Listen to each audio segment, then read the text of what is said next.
We are live. They can hear us from there. Yeah, I think they can hear us. What is going on, everybody? Today is the last weekend of February. Time is flying. We hope everybody is doing well on this Sunday. We'll wait for a bunch of people to connect. What's going on, everybody? Hello, hello. There we go. Perfect. Pile on in.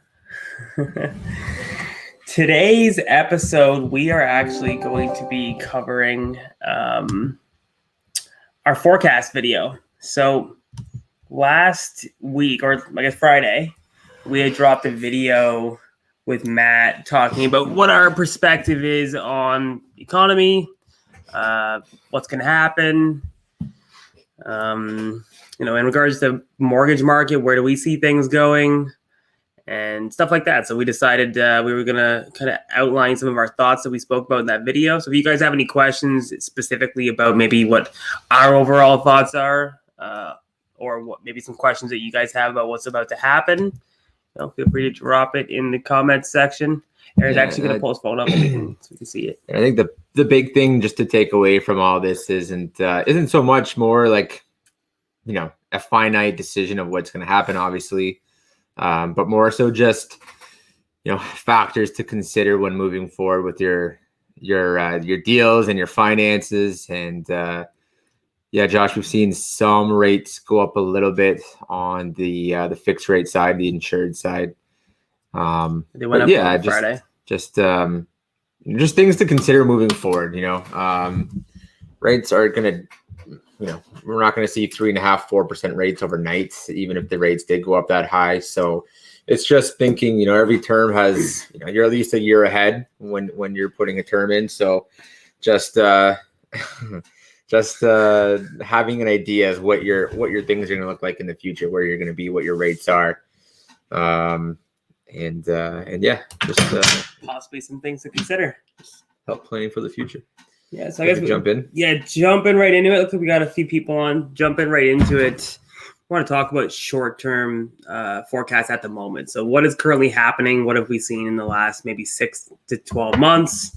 Short-term recovery, GDP data isn't out for December, or wasn't out for December when we had shot this video.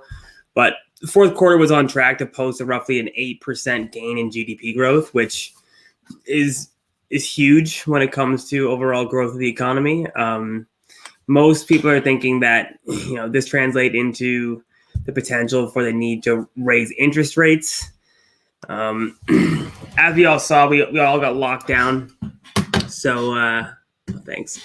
We all got locked down, and we found that, the interest rates earlier than 2023 timeframe, people are saying that they're not going to rise. But if, for example, things open back up and GDP growth continues to grow consecutively quarter over quarter, the Bank of Canada is going to raise rates. As we saw, the bond rate started to increase last week. We shot this video before, obviously last week. We shot it about a month ago.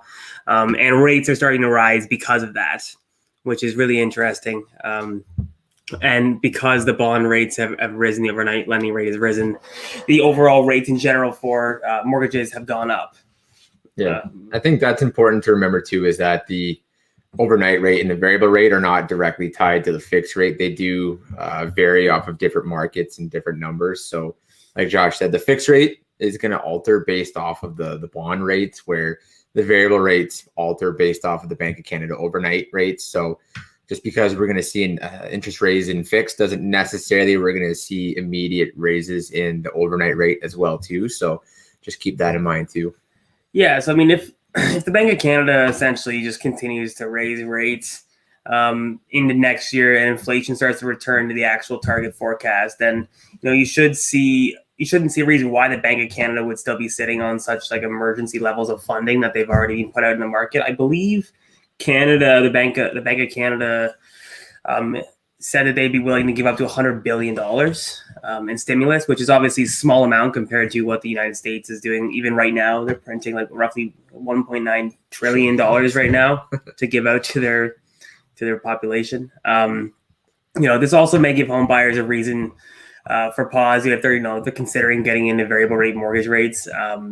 Variable rate mortgages currently are priced as little as 30 basis points below certain fixed rate mortgages, but if interest rates were to go up, you could see possibly the barrier to enter the market maybe slow down a bit. We do have a few questions coming in. DLDAFM, that's DDA. It's DI. I was going to say that is very interesting. So is it possible to buy houses to flip if I don't have a job, have cash down payment and perfect credit, and I have my own primary residence and cash flowing basement suite? Perfect. So yes. Yep. We have a 20K down flip product that we talk about all the time. There is no employment confirmation. They just want to make sure you have enough cash to put the down payment down and cover the renovation costs. And as long as you have that and there's no serious blemishes on your credit, then they'll go ahead and provide you the mortgage for the rest of the purchase. Pretty much 20K down up into a purchase price of $750,000, $800,000. And yeah, you just need to have the cash to close and do the renovations, and they'll provide the mortgage for it. So absolutely, it is a private mortgage, so it's not a conventional mortgage, 6 months term. But even if you didn't wanted, even if you wanted something a little bit longer than 6 months term, you could close privately and get a 1 year term, have enough time to get the flip done and get it done that way. So yeah, you don't necessarily need to have a job. It's just going to be based off of how much cash. Private purchase is typically 20% down. Depending on where it is in the shape of the property, could be 25% down. That's for a standard private. On the 6 month product, it's just $20,000 down to flip. So, yeah, Chris Stubber just made a good point. He said, I've read that rate increases is because the bond rates needed to go up to be more appealing to investors to fuel the stimulus that passed this weekend, and that the market's priced 18 to 24 months in advance, which would bring us to 2023 that has been discussed. Thoughts? I think obviously the bond market needs to price in stimulus for investors to be able to get some sort of return. So as somebody who's going to try to put something into a safe market. So when people invest in bonds, they invest in bonds specifically because it has a guaranteed return. They want to put it in there. So as anybody knows, like the 10 rate bond was 1% roughly. It was dirt cheap. It was nothing. So it would make sense that the market was reacting to the stimulus printing. Now, there's so many things. I'm not an economist. Just fair warning, I'm not an economist, but I do keep track of things, and I think it's sure. Like if the government wants to print money for the economy, to be able to give stimulus, and then they're pricing in 18, 24 months out. Like, what is that price? Like, does it include inflation? Like, I just, the bond market isn't necessarily reflective of currently what's happening, I don't think. But then again, I'm not an economist. I think there's a few things. I think, last year when COVID first seriously had its impacts on the government or on the economy, the government increased the buyback program on the bonds. So there was a stimulus into the housing market in that sense initially. And then I think as of a couple of months ago, they were ending that stimulus package. So I can't remember if they, I have to double check. I can't remember if they finished it or if they were coming to an end, but I mean, that'll definitely have an impact on the bonds as well too. So, growth of the economy, if GDP is actually tracking to be a lot higher than they thought, like we said, they were looking at about an 8% increase. That shows that the economy is doing a little bit stronger than what they thought. Whether that's due to the stimulus or whether that's due to numbers just coming in post lockdown in a lot of the other zones, it depends on when those numbers were taken into account and what factors had not come into place yet in terms of lockdowns and whatnot. But that stimulus definitely plays a large part into it as well too. I think too, like the increase in rates, there could just be a small bit of pressure from society to kind of cool the purchases. The values for real estate are going up through the roof, obviously. So there might be a little bit of pressure just to try to cool things that way. How much that has to do with the increase, hard to say, but it wasn't a huge increase. Yeah, I think it's also the Bank of Canada and all these corporations or companies or government, whatever it is, they can give us predictions. But if the economy starts, pumping out numbers that are against what the predictions are, then obviously that date of 2023 is going to change. Like nobody thought that the market was going to be, raising rates this early within the trajectory of when they thought the recovery was going to happen. So. Just an interesting thing to keep in mind is that recovery is happening faster than initially anticipated, which is something to keep an eye on. And rates are going up, which again, if anybody's looking to purchase, is something to keep an eye on. Now, something to obviously be aware of, though, it doesn't necessarily change the overall spending habits of investors or people who are looking to enter the market at the moment, because we're qualifying at 4.79 currently. So essentially, your rate is going to have to be above 2.79 to have any effect on the overall qualification of a buyer, because we're stress testing every single qualification. So once the rates start getting over 2.79 and it starts pricing people out of the market, I think you're obviously going to see a slowdown in purchases. And then I think the market's going to maybe slow down a bit. But CMHC came out the other day and said that they expect a fire summer. So it's going to be interesting to see what happens, especially if they decide to raise interest rates. Quite opposite than the crash. Yeah. Talking about. Yeah, Chris, TD definitely raised their rates. I've heard a few people talk about that twice in a day. I could see that. I wouldn't put it past them. What is it going to do for an increase in rental market demand? So we've had a handful of people reach out to us about this, and I think obviously it's our opinion, but if more people, if money's cheap, we're finding a lot of investors are taking the opportunity to pull cash out. And because money's so cheap and you're able to pull that cash out, you're then buying multifamily properties.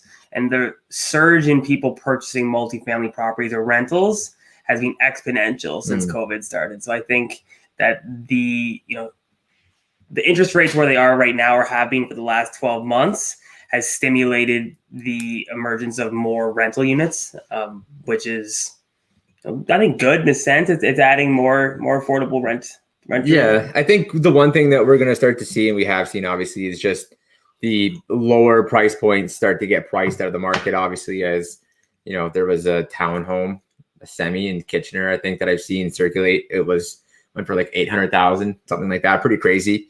And those are those entry level homes that most people are looking to get in as a first time buyer. And as we start to see those, creep towards $8-9 million, that obviously prices out a large group of people. So the need for affordable rentals definitely increases. Now I think, when you're buying real estate, everything's about timing, and obviously everything's very specific to one piece. So I guess where I'm going with this is, when you're starting to look at buying rentals and whether you want to buy large multis or you're buying single families, what exactly are you looking to do? Are you looking to get cash flow? Are you looking to BRRRR? Because when you get into a market like this and you're buying homes that are on the tip of the bubble, obviously you're buying at a lot lower market cap. So I mean, your room for improvement is going to be a lot lower. And I was talking to someone the other day about this, and a couple of people were saying that they saw some of the caps in Kitchener, Waterloo, Guelph area going 3 to 4%, and I think even Hamilton's at like 5 to 6.5% in some of those areas. In Toronto, 1%. So, and basically his point was, if you're buying off market undervalued properties in Kitchener at a 3% cap rate, if you got to look at what the entire market has to do for you to be able to appreciate that value and be able to complete a BRRRR, you're looking at the cap rate in Toronto being close to zero. I mean, like, where does it go from there, right? So I think the big thing in a market like this is, what are you buying for? Are you trying to buy to BRRRR because you're going to be a little bit more limited when you're buying at a higher price point, obviously. But if you're just buying to cash flow, or cash flow is the main goal, you can still get a home at, to a multifamily, multi-unit rental type product at 2 to 3 cap. Obviously, your cash flow is going to be diminished a little bit because your mortgage value is going to be higher. But just trying to figure out what is that you want, like what is your goal and what is your objective, because that's going to play a part. You're going to have to be buying a lot more particular and paying attention to the numbers a lot more when you're looking to get in the market with these specific purchases. Yeah. I think it's a great point. I think, we have a lot of people reaching out asking us, in our crystal ball, what does it look like? in regards to rates, where are they going, what's happening. So I'm a big fan of numbers, obviously. So what I do is I went back in time and I took a look at a few of the crashes that have happened in our lifetime, I guess. So in 2008, where was the overnight lending rate? The overnight lending rate was exactly where we are right now. It was at 2.45%. And it stayed there for a prolonged period of time until the recovery started happening. And then it increased, stepped and increased 25 basis points, 25 basis points, 25 basis points. And I think that's exactly where we're going to be going. So when that happens, I think we're going to see obviously an increase in rates. And I think it's going to happen fast in 2023. I think as soon as people are allowed out and the economy starts to get stimulated and money starts to move. So there's a handful of metrics that you look at when you're looking at economic health. And one of them is velocity of money. So is money moving and how fast is it moving? Meaning how fast are different places transacting money? And velocity of money has a lot to do with the health of an economy. So I think that as soon as people are able to go out and the economy is stimulated, you're going to start seeing the Bank of Canada hike interest rates. And when they did it back in 2008, it wasn't like 25 basis points and then wait a long time. It was quarter 25 and then next quarter 25, 25, 25. So, obviously the investors are getting into these variable rate mortgages right now, phenomenal rates, like 1% is the lowest I've ever seen in my lifetime. And it's good for a handful of reasons, obviously, because it gives you the flexibility to break your loan and be able to tap into that equity without being, paying ridiculous fees to break it. But something to be aware of is that, based off historical data, your interest rate is going to go up at least 1%, maybe even 2% in the next 3 years. The Bank of Canada is going to bring it up. They're going to have to. So when you're pricing in your numbers, make sure to take a look at, do my numbers work if my rate goes up 2%? Mm-hmm. Yeah, and that's something else. A couple points on that too. Just understanding why variable rates are so low. I mean, when COVID first kind of hit and people started losing their jobs and getting laid off, and the money flow into the household was limited and diminished, basically the banks wanted to maintain the credit flow and make sure there wasn't going to be a credit freeze and shutdowns of the credit lines. So what they did is they dropped the overnight rate to allow banks to borrow at a cheaper rate, which made the credit lines more readily available for the clients. So, as we start to move back to a more functioning economy, those rates are going to go back up simply because that, the flow of money is going quicker back into the economy, but also back into the household as well too. People are going to go back to work. So there's going to be more cash flow coming in. There's going to be less reliance, hopefully, on the lines of credits and the credit cards. So those rates will go back up. Banks are businesses. They do have to make that bottom line and they have to make that margin. So they are going to raise those rates at some point. The government is subsidizing with basically free money. So when the tap starts to turn off, rates are going to go up. Yeah, this isn't a free money economy forever. Obviously, the entire economy is being held up right now by government stimulus, and we are going to need to move away from that if we want to see a healthy economy out of the current situation that we're at. Which, personally, I don't know how it's going to happen. I'm not a doom and gloom kind of guy. We will find a solution. Humans are very resilient. When it comes to the unlimited amount of money printing, that's a whole nother topic we can get into. But I saw in the States, it was 26% of household income was supplied by the government now. Yeah. So it's pretty. Yeah, 40% of all the money, all the money in American history was printed in the last 12 months. That's a pretty staggering thought. But anyways, we're not going to get into the viability of money at the moment. Mm-hmm. But what do we see moving forward with different types of housing? So rentals, I think, as interest rates rise and people aren't able to qualify anymore to get in, it's going to increase the need for people to have rentals. And what we've seen is the people who can qualify for a mortgage have always been able to qualify for a mortgage. And those people are continuously moving money and buying rental properties. And I think obviously the demand for rentals are going to go up, and the ability for people to buy those rentals also goes up depending on where you are financially. So I think the rental market's still going to stay hot for a significant amount of time, just to be able to service the amount of people who can't get into the market anymore. I think that divide is going to grow.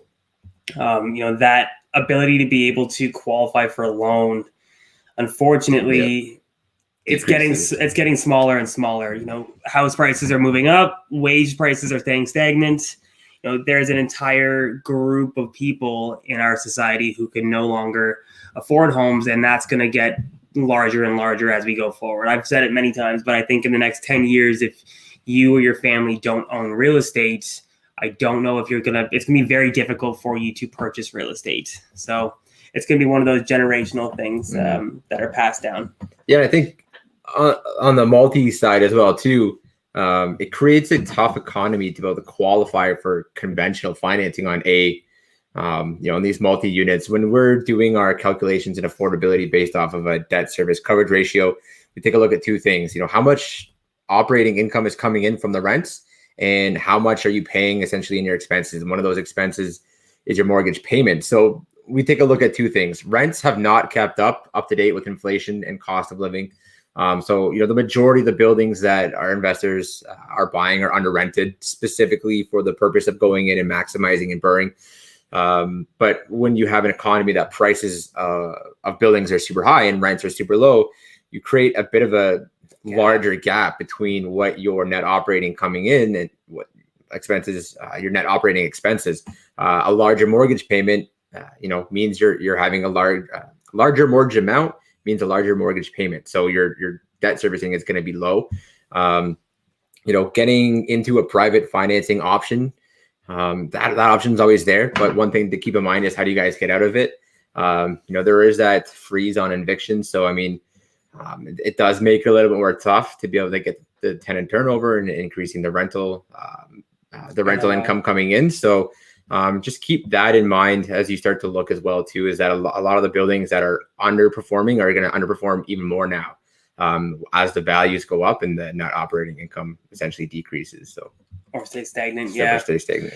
Yeah. So we found that we personally, I guess we've talked to, I don't say every bank, but almost every single bank who works in the multifamily space. And there's two options, essentially. You either debt service or you don't debt service. And if you don't debt service, you're looking at a private solution until you can debt service. And that private solution is not a cheap private solution, unfortunately. Most private capital in the market right now, it's better priced than some of the residential private loans that you see out there, but still decently aggressive in regards to your exit strategy. So one of the most important things that most of these private capital firms want to see is your strategy on how you're going to raise the NOI. So as Aaron said, if you're purchasing a property, it might actually make more sense for you to purchase something that has more vacancies.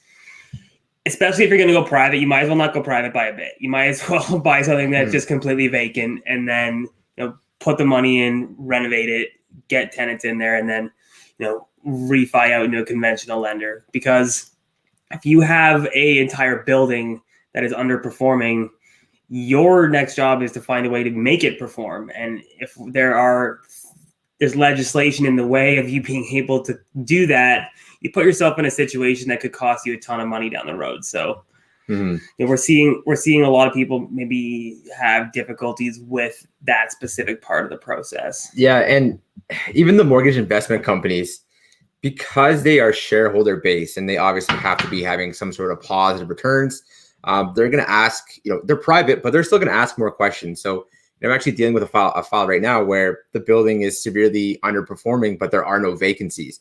I think there was one guy leaving a couple of weeks before closing. So, that gives one spot to increase some rent. But I even had the private lender come back and just say, hey, there's really low cash flow on this. Even for a refinance out at CMHC afterwards, it's pushing the limits a little bit. Like, what's the plan to get those buildings servicing again and then getting that cash flow in? And it's, even the private lenders are taking a look at this. So, they want to have a bare minimum NOI coming in because when the buyer is completely underwater, it does make it a little bit more difficult for them to debt service the mortgage.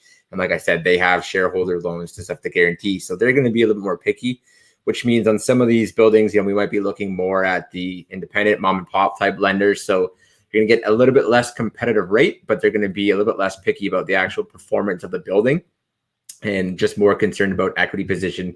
The only other option really, if you're not debt servicing at 1.2 is to find some sort of repositioning loan where you're going to be 65% loan to value, an interest only portion. So, that A or that alternate A loan, around 5% interest only, you're going to have that for 1 or 2 years. Now, I mean, you have a couple options.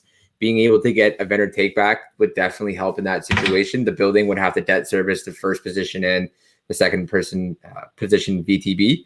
But, it could be better than having to come up with obviously 35%. It's quite a large down payment, especially some of these buildings.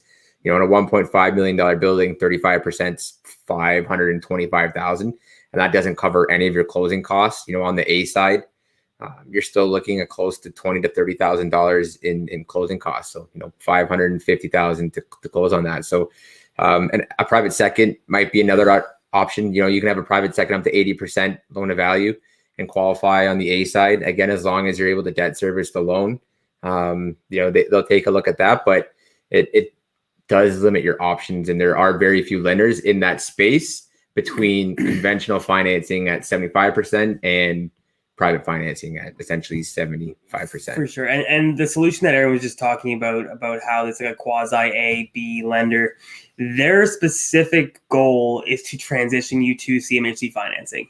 If they can't find a way to be able to do that, then that specifically isn't going to work. And the most private equity capital in this space is around 7.5%. There might be 6% money out there, but a lot of it is between like 6.5 to like 7.5, 8% for that private money. Touching a little bit, moving forward to what type of real estate do we think is going to be affected? So obviously, we've seen a huge emergence in buying online. Is there going to be a demand for brick and mortar stores the way there was previous to COVID? Do people want to go to those stores anymore? So it's going to be interesting to see the fallout and what that looks like in the retail space. We are seeing obviously there's huge vacancy numbers right now in that type of real estate at the moment. So moving out of this, I don't know if people have just become accustomed or they're going to be more accustomed to just purchasing things online or more things online, that it just kind of the amount of revenue that a brick and mortar store could expect to bring in now might be significantly less and just not worth it. It's going to be interesting to see the effects of COVID on that specific type of real estate in general. I think you're going to see a lot of repurposing of office buildings, especially in the GTA area. I think they're going to have to find some sort of solution. The flexible work life for a lot of people is something that I think they're going to try to work in and stay constant. I don't think the whole 9 to 5, going to your desk, having to go to work every single day kind of thing is something that most people are going to be okay with. It's going to become a norm to be able to stay home and have that type of work-life balance now because everyone's so used to it. So I think all that office space might be transitioned into something a little bit more useful than what it is currently, which might change that specific market. Mm-hmm. Yeah, commercial is a tough go right now. A lot of the commercial sector, you're going to have a little bit lower loan to values, maybe a little bit higher, or less aggressive rates. Just a lot of concern over the income coming in, with that being a huge portion of the rental. Anything hospitality based right now is your 65% loan to value. So you're going to need a little bit larger down payment to be able to close on that. And I think, if we do see the move away from brick and mortar type retail purchases, obviously the industrial space is going to become a little more heavier relied upon to be able to maintain storage for these online warehouse or these online retail stores as warehouses. So, I might see a larger increase in the value of industrial as it starts to get purchased up. So that might be something to look into as a bit of a buy and hold, and just generating some rental income that way, and just holding on to that land till, like a Amazon or a Google who wants to come by and purchase that up for their own stores. So, I could see a big switch in moving towards the industrial space over commercial. Yeah, I think, something interesting to see is obviously, the REITs actions in the past 12 months. A lot of them have been selling off their retail positions. So, follow what they do, not what they say. it all depends on your perspective of the market and where you think it's going to go. I don't think it's going to completely disappear forever. I think obviously people like to try on clothes and see people, and it's an experience going into a store and doing things, which I'm not saying it's going to go away, but I think the overall cost of either renting or owning one of those places might be affected by what's happening in the economy right now. Mm-hmm. And that would trickle into the demand for that type of real estate. Last but not least, I think, we were talking about what's coming up in the next generation. So who's going to have the money and where's it coming from? I was talking to one of my clients about this the other day, is that the baby boomers are passing away and they're transitioning that money. It's going to be the largest transfer of wealth in human history to the next generation. And that generation is, I'm not going to use the word smarter, but it has access to more information, has lived through currently what we're doing right now, has seen rock bottom low interest rates, has seen an unprecedented growth in a stock market that's extremely inflated, and has seen asset prices in the real estate market rise significantly. I think with access to information like this and more ability to be able to find solutions coming out into the market, I truly think that all that money is going, or not all of it, but a large portion of that money is going to be spent on real estate, which is going to cause the overall values of real estate to significantly increase over time, which obviously it has been 7% roughly appreciation year over year, but I continuously see that happening for my lifetime, at least. That amount of money is going to be dumped into real estate to be able to preserve that capital over time. Yeah, I think there's too many factors that, supply and demand, essentially what it really comes down to. As city zonings get tighter, you can't annex. You can only build so many single family homes in a single city now. So that land becomes more valuable to developers as we start to make a push towards more medium and large density type rental properties. So even just the demand of wanting to buy, and having things go in terms of more population and the need for more density, that's going to drive property prices up. So, there's just too many factors that keep pushing property values up for them to really take a huge dip down and drop well below what we've seen as an average over the last, say, 5 to 6 years. Mm-hmm. In a nutshell, guys, I think that's it. It's a lot of. We wanted to touch on one more thing. Yes, we did. Moving forward, the market conditions, yes. And just basically trying to set expectations as to what does your broker have control over and what don't they have control over. So just to understand, obviously, you guys hear horror stories. You guys hear stories of, oh, my broker, put me in a situation, or oh, this happened, oh, that happened. So, what does your broker have control over? So your broker has control over, where we send the deal, has control over ensuring all of your information is correct by verifying your information, and has control over being able to compare your specific situation with past historical situations that we've seen and giving you a accurate idea of, past results. Yeah. Underwriting is essentially what we have full control over, the underwriting, and being able to ensure that we know all of our lenders' guidelines and underwriting parameters, making sure that deal does fit that lender's parameters. But essentially kind of what we're going with this is, as we start to deal with more and more of these off-market properties and more investors get into these off-market properties, there is a big responsibility on the buyers and the investors to make sure those properties are in good shape, or being able to provide us with enough documentation to at least give a bit of a personal opinion, like Josh said, based off of some previous circumstances that we've seen. We can't control what a lender says yes and no to outside of whether or not it qualifies through the application. Buying an off-market property comes with a lot of risks. There is no MLS listing, obviously. So the perspective of the homes and the view of the homes, we rely on some basic pictures, whatever can be provided, a walkthrough.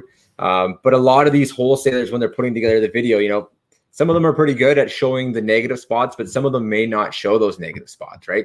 They may want to try to hide them a little bit or make them look, less worse than what they really are. That's, a big factor of the approvals from a lender comes from the appraisal. That's why all of these commitments are conditional. So basically what I think we're trying to say is just, we do our best to give you guys the best advice. And outside the underwriting, it really comes up to the lender's thoughts and opinions on the appraisal, on the property itself. And then they do their own assessment of you guys as a borrower. So, just make sure you're doing a lot of due diligence on your behalf and making sure you look into it and disclose all the information you can to us. And we'll try to provide as best of opinion based off of our previous experiences working with the investors. But there is still quite a large unknown. We can take a look at a deal and say, yeah, hey, this definitely fits an A box. We've seen these type of deals get down the A side before, or, hey, this doesn't look like it's an A deal, but, this is definitely doable. We've seen B deals get done like this. Again, as long as the numbers fit, it works on the application.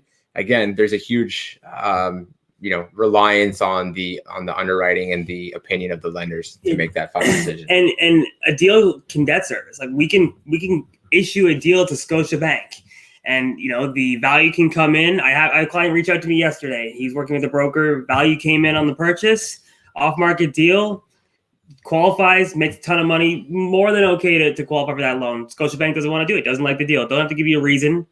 And this guy is 7 days out from closing. So at the end of the day, the broker didn't do anything wrong. There wasn't something that person could have done. It has everything to do with the lender and their perspective on a deal. So, there are obviously risks in purchasing real estate. And your broker can try to give you the best advice possible based off of the past historical situations that we've seen. Especially in a market like COVID right now, lenders' guidelines and risks at the credit departments, they change every week. 1 week they're good to go on rentals. The next week, hey, we're taking a look at the deferral numbers, and a large amount of deferrals were coming from rentals. We decreased that, and we saw that initially with COVID. They were decreasing some of the loan to values on the rentals. Certain areas of town, their scope of where they want to do 80% on a B side changes. If certain areas are looking more and more risky, they might only do 75% here, but 80% here. Maybe they're even 65 further out in the more rural areas right now. So, it really does, the landscape change quite fluidly sometimes. So, we don't get kept up to date on the minute, on the hour for every change that comes across on these lenders.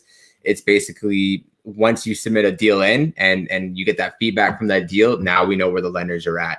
Or what, if we've had a chance to have a conversation with our lending partners and ask those questions, and now we know where they're at, but it's not instant. So there are some situations where we are going off of, January's underwriting, and now we're going into March. There's going to be a difference in some of the scope that they're looking at and their ability to take risks and their desire to put risks out on certain mortgages. So things are fluid and they change quite for sure unknowingly. Yeah. One of the questions we had from Kenny, if anybody doesn't know, Kenny just actually joined our team. He's starting out as a new mortgage agent. He asked, so appraisals vary depending on who does it. Any best practices in getting high appraisals, or does it depend on the lender's mood? So an appraisal is essentially somebody's perspective at a specific time of the value of your property. That's exactly what it is. It's somebody's perspective and how they're feeling and how they view your property based off of the comparables that they want to use. Now, most lenders are moving to a system where you are required to order an appraisal through a third party, and that third party then chooses a verified appraiser to look at the property. They do that specifically because they don't want brokers having influence over an appraisal. They want a true third-party valuation of an appraisal, and the industry is moving to that point where you're not going to be able to choose your appraiser. The appraiser is just going to have to. The lender's going to have to trust the appraisal based off of the certification that person has. It is good to be able to have relationships with your appraisers. Those appraisers are going to be able to give you accurate ideas of what the values are at in certain areas. So we can call one up and say, hey, does this actually make sense? They'd be like, yeah. So obviously it's good to have those industry contacts, but things are moving away from having the individual relationships with appraisers just because banks want impartial perspectives on deals. Yeah, and appraisals are taking quite long right now too. While we're on the topic, residential appraisals can be anywhere from 5 days to 3 weeks, sometimes depending on what area of town you're with, or you're looking for, what lender you're with, and which appraisers do they use. You know, if you're a top appraiser and everybody's trying to get your deals done with them, you know, they're going to be more busy. So depending on which appraisers you're able to use, commercial appraisals are taking 4 to 5 weeks sometimes right now. So if you're looking to get any building, 5 units and up, and that's something actually too that I wanted to touch on is the way the lender can look at a deal versus the way the appraisers look at a deal. There are lenders out there who will do for 5 and 6 unit, maybe even 8 unit buildings as, you know, residential. The appraiser is going to look at any building over 4 units, so a 5 to a 6 plus, as a commercial appraisal. So even if your lender is doing, you know, the deal as a residential deal and you're getting a residential rate, you're still paying for a commercial appraisal on a 5 unit. So just keep that in mind as well too. There is going to be a jump up in the price of your appraisal. Yeah. And they're taking a while to get done sometimes. So they definitely are, especially right now. We're done. I think that's everything, guys. Yeah, guys, I think that's a wrap for today. We just wanted to give you our kind of thoughts about what's happening in the market and, you know, our perspective on possibly what we're going to see in the future. So if you guys have any questions or, you know, want to put your comments down below, we would appreciate it. If you don't follow us on YouTube, please do. We're trying to grow that. And we will be back next week, same time, same place, to give you guys more knowledge. Really appreciate you guys joining this live stream with us. Yeah, thanks for stopping by, guys. We appreciate it.